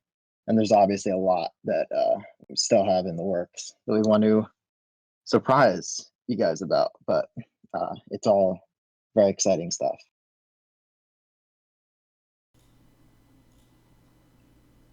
All right. Well, unless anyone else wants to throw something in, I think we can move on to our next question. All right, the next question is another one for everyone, which is from @GhostHeart, who says, or who asks even, how does it feel to be a part of the team? Is it fun? Is it hard? That's a great question. I'm going to go ahead and answer last on this one, maybe, because I guess of most of us here, I would be the most biased with my answer for how long I've been on the team. So maybe why don't we just work down the line here, starting with Brad? I mean, for me, the team is basically my second family, which they're always there for me, which is just amazing. I'm not gonna say it's not hard because it definitely there's a lot of work to be done every day, or not every day, but most days. But the nice thing is that people are totally understanding of real life has to come first. So if I have anything to do college or anything like that, people are willing to understand and let me take a moment to get that stuff done. And I just really appreciate that.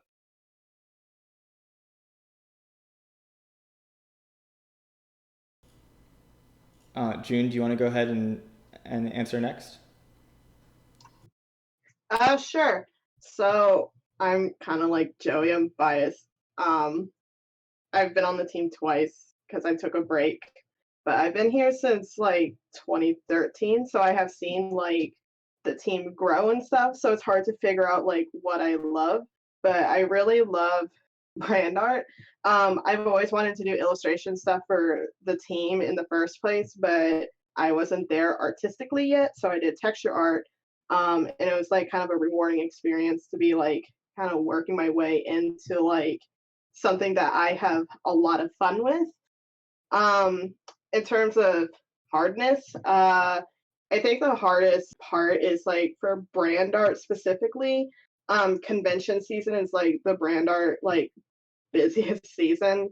So everyone is like working really hard, and sometimes there's like challenges along the way for whatever reason. But it's still worth it because it's like really exciting to see everyone's like faces like get super excited seeing all the merchandise there.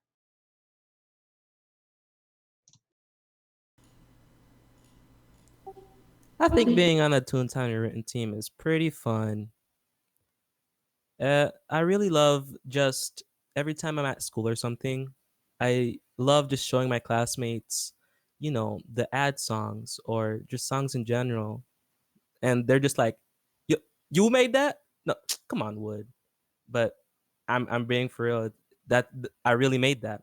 One thing that I really like about composing music for the Toontown team is after a long day at school and a long day of studying, I just sit down in my computer and I just start writing music.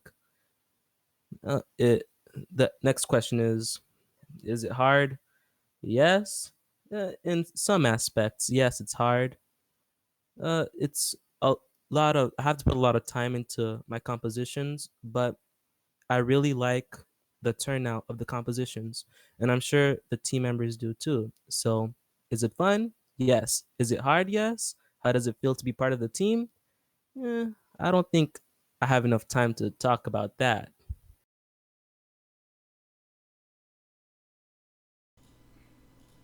All right, thanks, Wood. Dan, you want to go ahead and answer next? Yeah, so being part of the team is great. It's really amazing just to see how much progress is made on the daily.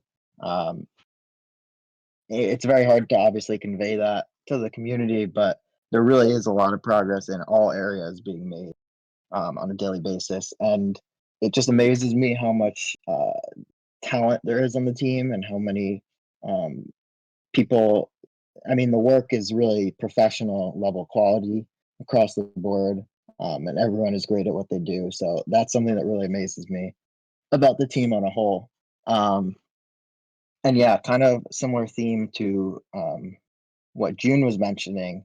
Um, it's always great to be able to grow, and that's obviously something I've done since I joined the team a year ago, and something I'm continuing to do as a texture artist. But I'm also this next year I'm looking to move into other areas that I've become increasingly more skilled at, such as modeling, some animation stuff. So just having that sense of growth throughout the entire team, and for me personally, is exciting and very motivating for the future.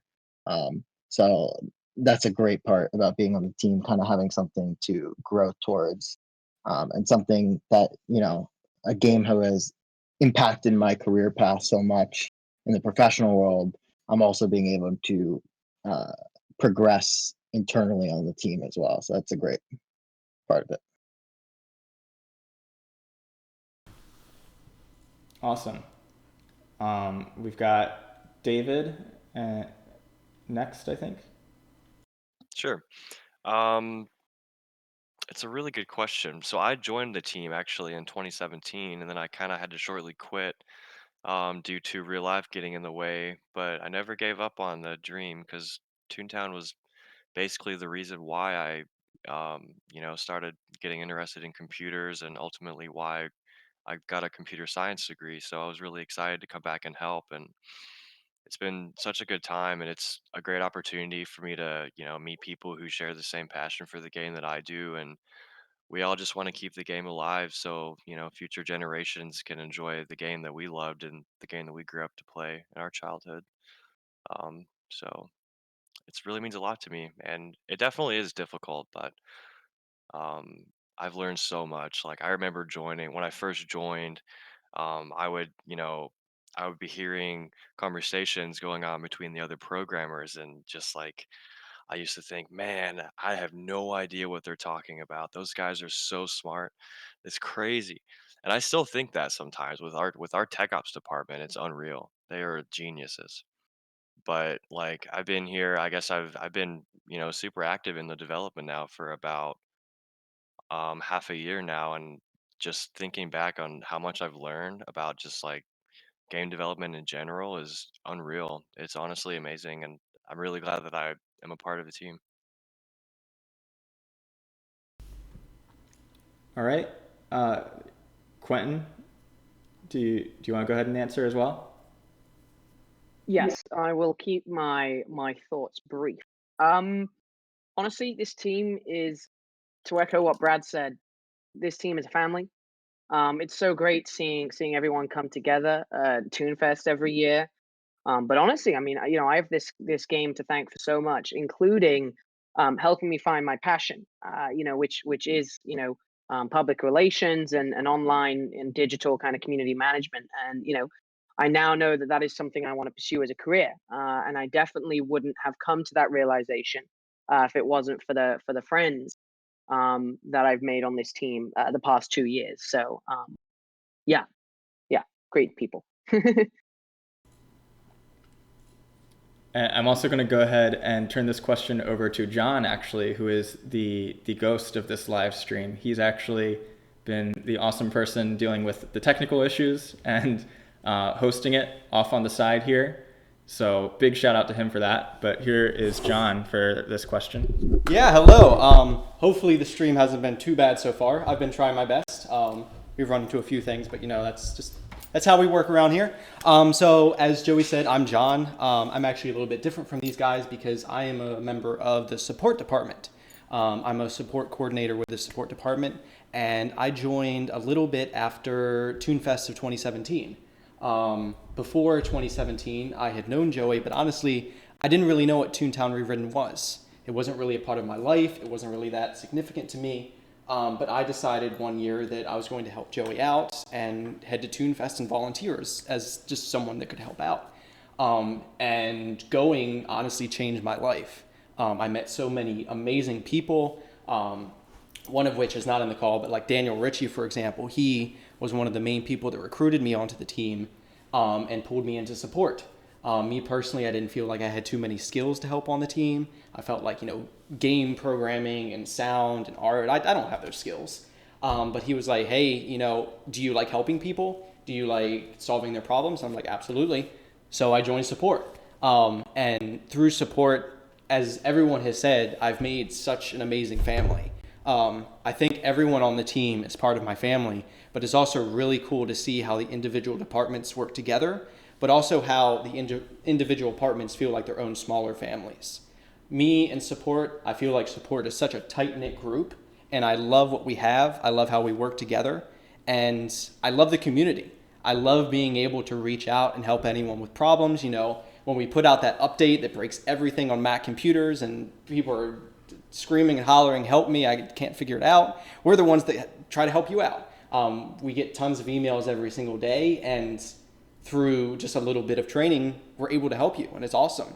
So the team it means so much to me. It's definitely family to me, and I love being a part of it. All right, and that was John. And I'll keep my answer very brief since I know we spent a lot of time on this question.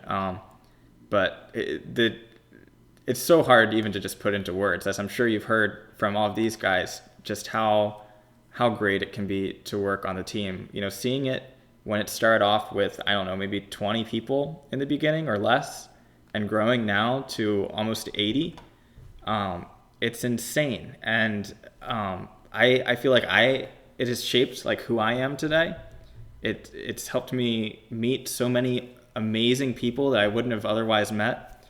It's helped me honestly start a career as a game designer and work with amazing people at Shell Games now, who is ran by, of course, Jesse Shell, who originally created Toontown.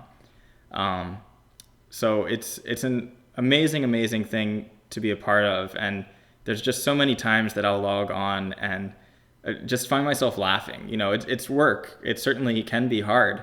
You know, working on field offices, it takes a lot of time, a lot of dedication, and a lot of scrutiny. A lot of times, you know, you guys have certainly made it clear time and time again that you wish that they were out already, and we wish that too.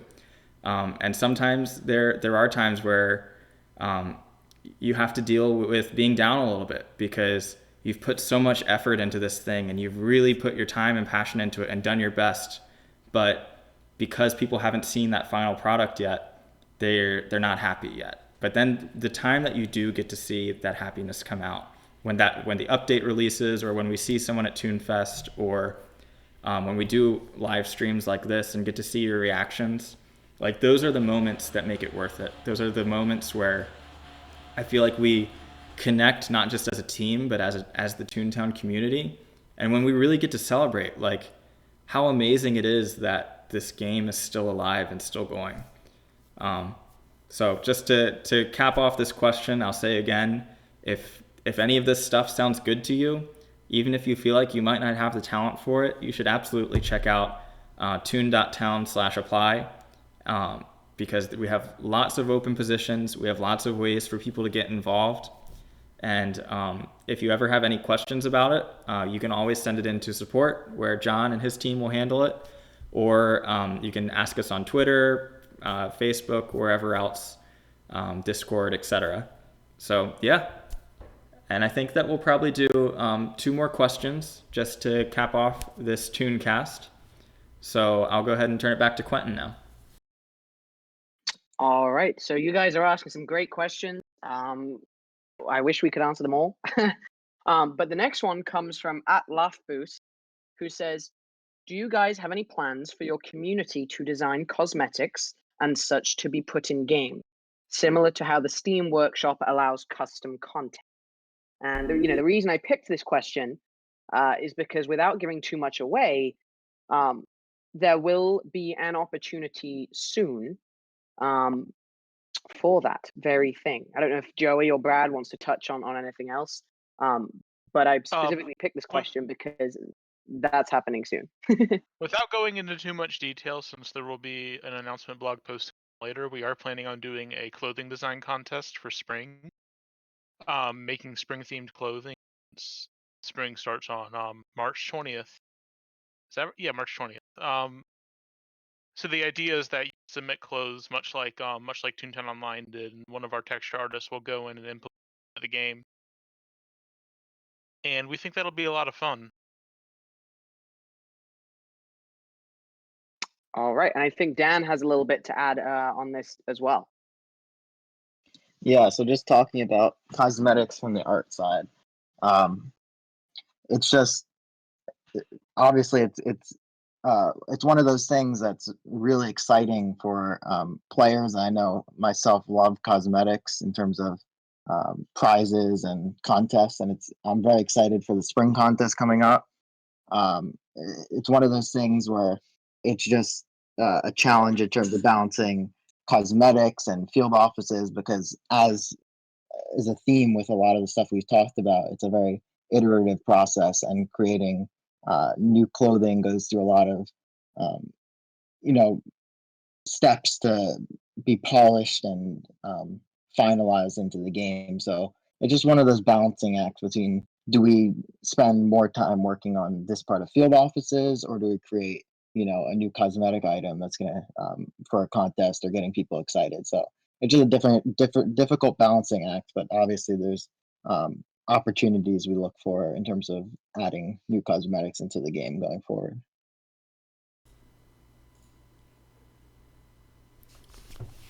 All right, yeah. And it's really cool to be able to have opportunities like that to allow the Toontown community to like make their mark on the game. I think that's one of the things I'm most excited about for this contest, that people will be able to design a clothing item, and we will texture it and put it into the game. So yeah, very, very awesome stuff. I think that Quentin is still looking for our final question. So I think until then, let's see. I don't even know how to stall. He told me to stall, but I got nothing.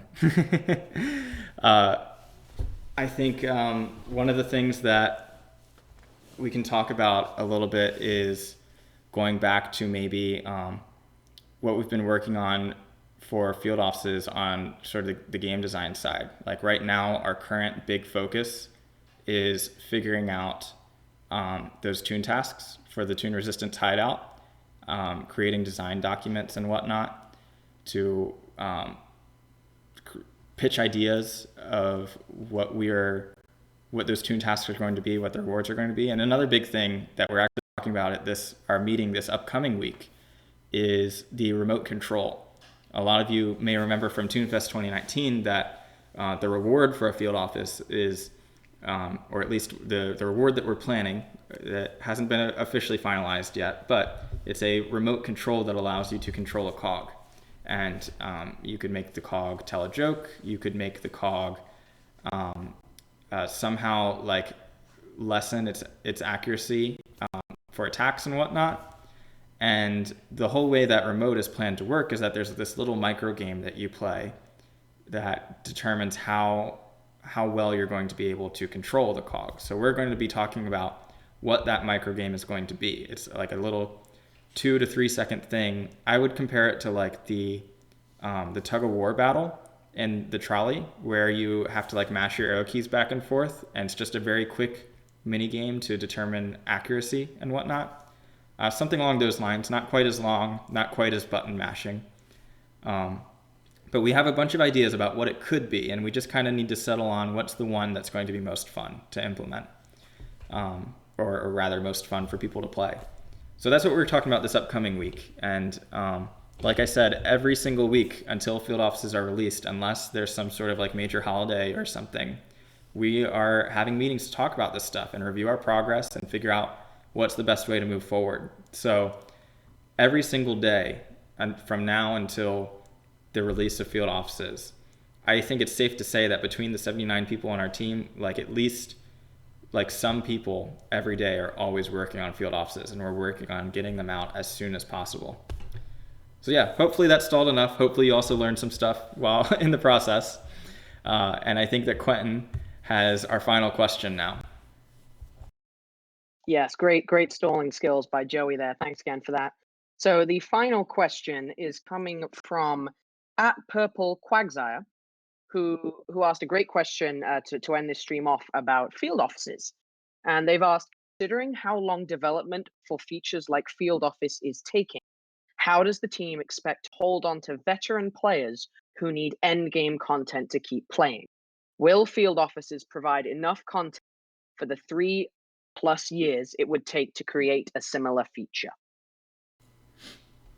That is a really great question, and it's something we've talked a lot about because we're no strangers to realizing that yes, field offices have taken a long time, and certainly I'll say though, I guess to answer the question at first, yes, we want field offices to have enough content to last, enough content that's going to keep people playing for hopefully as long as it takes until the next big thing releases. We want to make sure that end game players have that thing that they can do, and also that they can do on multiple tunes, since like we kind of talked about, there are such a big part of the Toontown community is kind of training up different tunes with different styles, like using different gag tracks and whatnot. But anyway, a bit of a tangent. I think the biggest part of it though, that I would say is hopefully our next content isn't going to take 3 years to release. We certainly hope not. We don't want to take this long to create our content. But with field offices, you have to remember this is the biggest thing that we've ever worked on. And many of us are just college kids or high school kids who don't have much of much game design or game development experience. So we've learned so much over the course of developing field offices. Like, so much of the field office development, it's not just creating the content, it's putting the structures in place to make future content better. It's like learning, how do we write design documents, or how do we manage the process of going from concept to final model, and how do we do that most efficiently? How do we do stuff like we talked about with Roger and Ziggy's export pipeline, where so that we can put models in game faster and prototype things faster. It's all about just exploring and learning the best way to do things and the fastest way to do things, in addition to actually creating the content. So there's so many support systems that have been put in place over these years that I think are going to make future content a lot easier to create. And I certainly don't want to give a timeline without field offices being out yet, but I will say that we have ideas already. We already know the basic direction that we'll likely be taking after field offices, and we're ready to hit the ground running. As soon as field offices are done, we'll take probably a little bit of time just to, do whatever bug fixes, provide some updates to follow on field offices for balancing and making it better and whatnot. And then we start on our next big thing almost right away. And we're very excited about what that thing is going to be. So I don't know if anyone else wants to chime in on their thoughts with this question. Yeah, I really want to stress how much we've learned from the overall field office development process, particularly in the art side.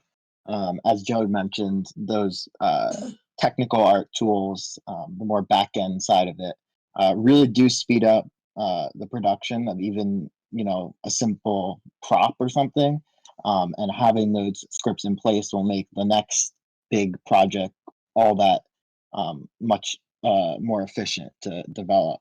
Because even though it may be a small little thing, a small little time saver, when you're working on a project so large, it really affects the overall time that it takes to create that. So specifically, I want to talk about one thing that that occurred when working on the ice game. So when working on the ice game, when we were starting to develop it, we had concepts and a general theme and idea of how it was going to look and feel, but we didn't really develop a concrete color scheme going into it. And what happened is we ended up creating all these individual assets and props made by tons of different people with no consistent color scheme. So what that led us to have to do is we had to go back and kind of go through this phase of polishing where we made sure everything fit with each other and with the room and the vision we were going for. And that's something that we really learned from, because going forward, we're going to make sure that we establish this color scheme before the development process starts. That way, it's much more efficient. Everything is made to fit together cohesively. And this is something we're already starting to apply with the boss room and the resistance hideout. So we're really making some great strides in terms of the future development process and making it not take as long for future updates, even if they're huge and large updates.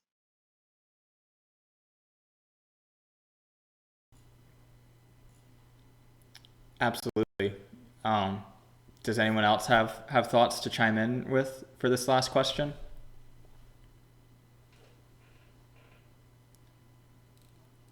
It doesn't seem like it. I think Dan covered just about everything. Um, but I will say one way that you guys can help to first, help us finish field offices and then help us with whatever our next big project is to get it out as soon as possible.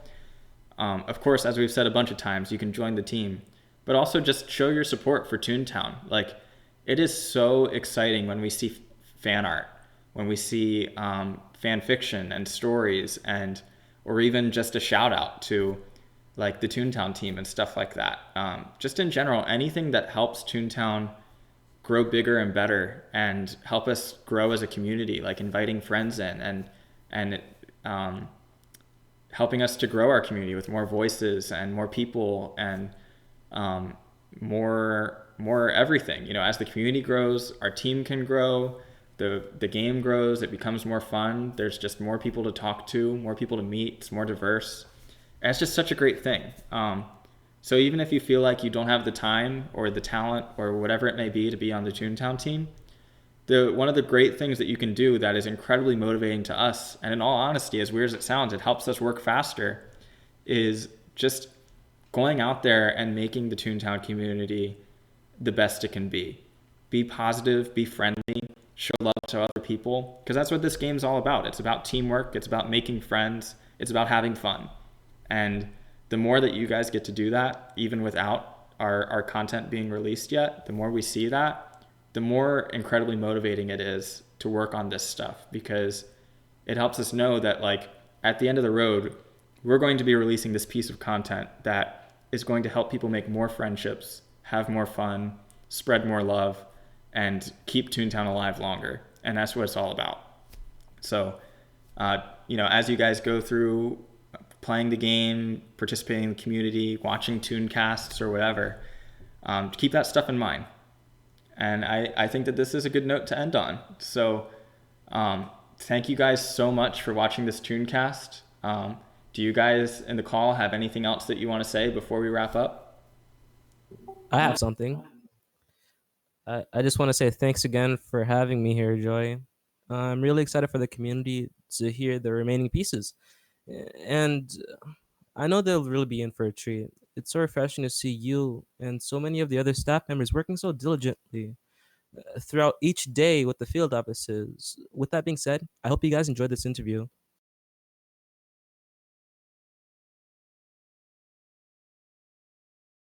Yeah, I just want to say as well, thanks so much for spending your Friday nights with us. Yeah, here's to the next stream, and thanks again. We've got a lot of good stuff coming up, and I'm excited to be on this journey with you all. So thanks again. Thanks very much. Yeah, kind of continuing on the trend. Thanks for having me on the first ToonCast. I'm really excited for all the development that we've shown and stuff we haven't shown. There's really a lot of stuff in the works that's very exciting. And as Joey mentioned, very motivating in terms of, at the end of the day, all this is going into this big update that we're going to release. And every time I think about it, it just, it's just very motivating in terms of continuing to work on the small parts that really make up the polished whole. So yeah, thanks for having me, and yeah, looking forward to field office in the future. Soon, TM. I also want to say thank you guys for tuning in to the first ever ToonCast. I'm really honored that I was able to sort of represent the programming team. I'm happy that I was able to go over some of the stuff that we've been working really hard on, that finally kind of got some time in the light. And hopefully we will meet again one day in another ToonCast. And I have seen some of the comments about the launcher so far, and I'm just saying thank you for all the positive reactions. I'm really excited for everyone to be able to use the launcher. It's like been my baby project, so it's really nice to see everyone was so excited for it. So thank you.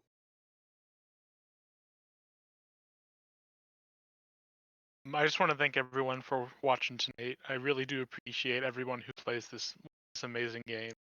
Toontown's been a part of my life for so long. Glad it's still alive.